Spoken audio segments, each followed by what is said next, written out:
السلام عليكم. لو سألتي ابنك أو بنتك وقلت لهم هل ممكن ماما تاخد لقب أفضل أم، تفتكري هيرد عليا ويقول لي إيه؟ أيوة ولا لأ؟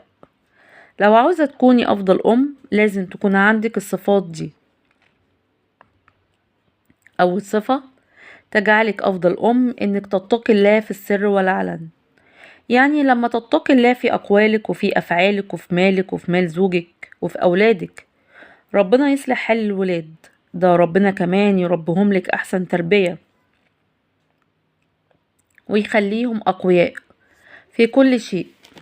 كل لما تتقي الله في السر والعلن، كل لما ربنا سبحانه وتعالى ييسر عليكي أمر التربية. يقول الله تعالى: أعوذ بالله من الشيطان الرجيم: ومن يتق الله يجعل له من أمره يسرا. مش بس كده، ده كل لما تتقي الله في السر والعلن، كل لما ربنا سبحانه وتعالى يتكفل بتربيتهم ويتولاهم عنك ويحل ليهم كل مشاكلهم ويقف معاهم في كل سهل وصعب. يقول الله تعالى: أعوذ بالله من الشيطان الرجيم: ومن يتق الله يجعل له مخرجا ويرزقه من حيث لا يحتسب. صدق الله العظيم.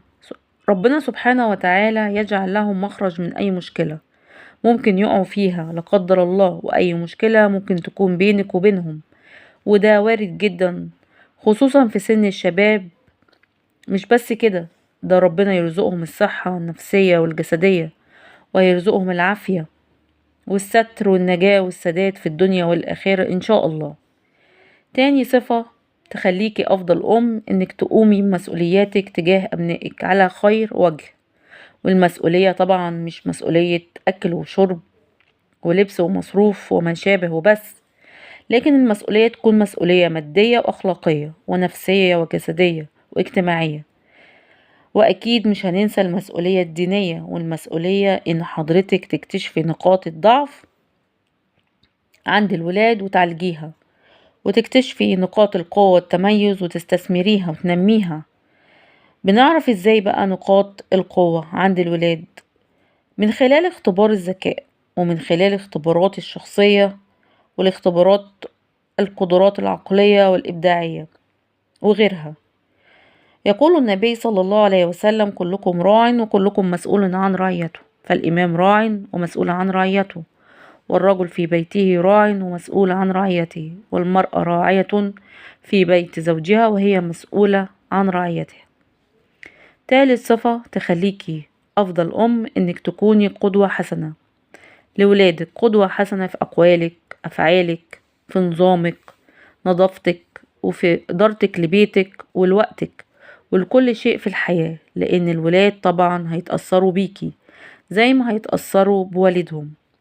هيتأثروا بأسلوبك في الكلام، وهيتأثروا بتصرفاتك أكتر. يعني لو حضرتك بتصلي هيصلوا إن شاء الله، ولو حضرتك محجبة بنتك هتبقى محجبة. والأم اللي بتحافظ على فلوسها غالبا ابنها هيطلع يقلد نفس السلوك ده ويحافظ على الفلوس، سواء بقى كانت فلوسك أو فلوس باباه. لكن الأم اللي بتخبي فلوس من ورا زوجها وتقول للابن ما تقولش لبابا، للأسف الولد ده هيطلع بيسرقك ويسرق باباه. والأم اللي بتكذب، الولد هيطلع يقلدها ويكذب. رابع صفة الرحمة والحنان على الولاد، لأن الحنان ما دخل في شيء إلا زانه، وما نزع من شيء إلا شانه.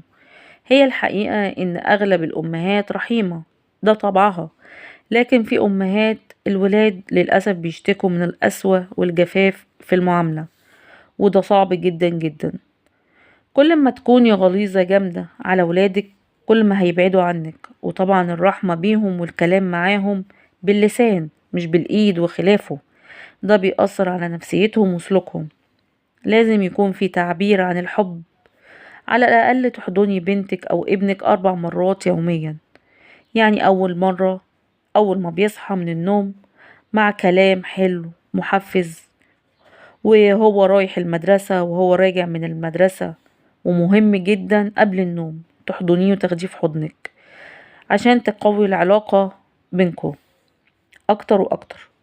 وانه يشعروا بيكي وبحبك وحنانك عليهم. وان شاء الله هنكمل باقي الصفات في الحلقة القادمة. وما تنسوش اشتراكوا في القناة ولايك عشان المحتوى يوصل لغيرك، ونصلي على النبي صلى الله عليه وسلم في الكومنتات.